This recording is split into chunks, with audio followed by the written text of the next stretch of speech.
no quotas. It's strictly based on the quality of the submission.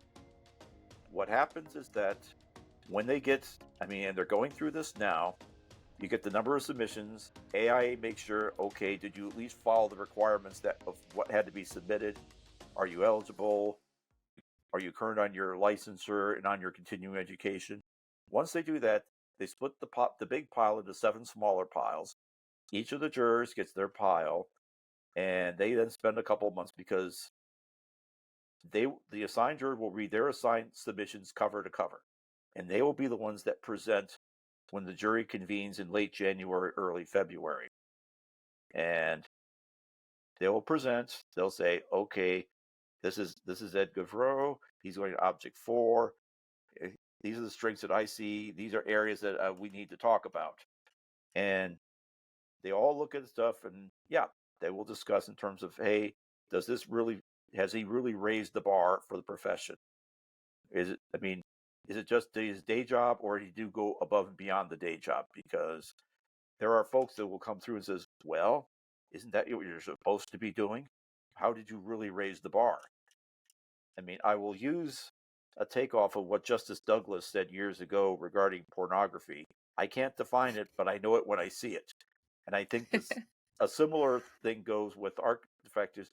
I can't describe a successful fellow's proposal, but I know it when I see it. And pretty much, I can even see when we do the last round of reviews before we submit the DC candidates in, I usually at that point can pretty much have a pretty good idea. Okay, these are the shoe-ins. These are the ones that are pretty close. And these are the ones, okay, we're going to send them through, but I don't think they're going to make it. And surprisingly, I've been pretty accurate on it for the last several years when I've done that. Now, this year I did not participate because I was sponsoring a candidate from New York, and I wanted to concentrate all my efforts on getting her through the process. But for the people who don't get fellow, do they get feedback on like why? Yes, they will get feedback in terms of how the strength of your sponsor letter, in terms of your overall presentation, areas which they thought that could use improvements, or things that were not, things that were strong, things that were not strong. It doesn't really get down to the nuts and bolts, but at least it gives you an idea. Now, if you do not get in the first time, you are allowed to reapply a second and a third year. But if after 3 consecutive attempts you do not make fellow, you then have to sit out a year and then start the cycle over again. And gotcha. And like I said, we've had candidates we've had a couple of candidates from DC who stuck through third time. They got through on the third time. And I think they're both still smiling at this point. So you speak about fellow like it's a smaller it is camaraderie. Like, can you speak about that? Sure. I always maintain being the College of Fellows is the fraternity I never got to join in college. But it's only 3% of all AIA members that are in the College of Fellows. It is very much, these are folks who, in various aspects of the profession, have raised the bar.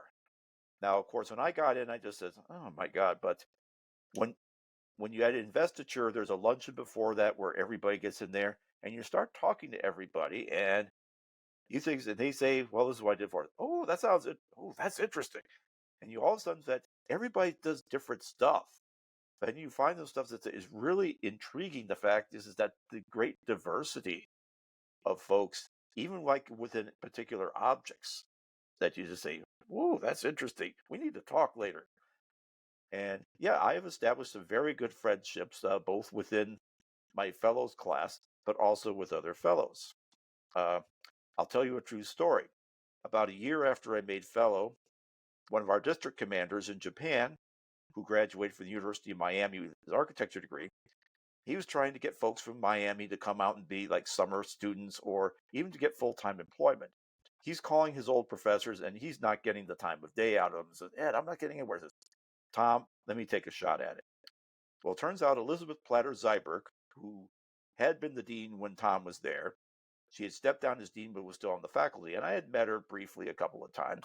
So I craft an email to Liz and say, we have a common in Tom Farrell, and I described the situation and said, hey, could you possibly help? A day later, I get an email back from Liz saying, Ed, got your email. We're willing to help. We can do this. And like within a week, Tom is just getting inundated from professor. What could we do? What can we do to help you? 3 months later, he's in DC for a meeting, and he says, Ed, what the heck happened? All this stuff happened. I says, Tom, there are times in life where getting an F is a good thing. But it just shows the fact is that it's not 6 degrees of separation within the fellows community. It's more like 1 to 2 degrees of separation in terms of being able to find folks who do stuff. And I will say that if you talk to AIA National, if you're FAIA, they tend to return your messages a lot faster. Yeah. And you speak about like your FAIA class and like a fraternity. Are you closer with the people of your class, or does it become more of the holistic, bigger community? It's more holistic at this point. I will simply the fact is that I've met fellows from, who have been fellows for a long time. And then, of course, some of the more recent fellows is that we've had some communications. I think the fact is that all of a sudden you get the F. And, of course, it's not just the fact is that it's not just for what you've accomplished. It's also for what you start giving back to the larger institute at this point. I take that pretty seriously. The fact that I've been extremely fortunate to actually have done a body of work that my peers consider worthy. And so it's like I said, it's an honor I never really expected to get. But the fact that I've received that, I will certainly embrace it for everything that it's worth, both the personal accomplishment, but also the fact is that it's called Start Bringing the Next Generation Up With You. Right now, in fact, I am mentoring a young female architect in DC, works for a construction company, very bright. She is the current chair of the project delivery knowledge community. And I just got some late breaking news. She had asked to put in for an at-large position on Strategic Council, and she just found out this afternoon that she is now a member of the AIA Strategic Council. That's awesome. Yep. So, and Laura, a couple years ago, says, I want to go for fellow. I says, and how long have you been a full member? Just over 2 years. I says, well, you got 8 years before you're eligible, but and we meet on a regular basis, and every time we bring up a fellows conversation in terms of, okay, what have you done recently? Okay, I hope you have. She has a file where I keep reminding her where if you made a presentation or there's an award or you got another position, it goes into your file so that when the time comes when you're eligible, you have all that material handy. We don't have to go looking for it, and we can start building your case. Check out the full discussion from this bite of advice here. If you enjoyed this video, don't forget to hit the subscribe button so you don't miss out on more mentorDINO content.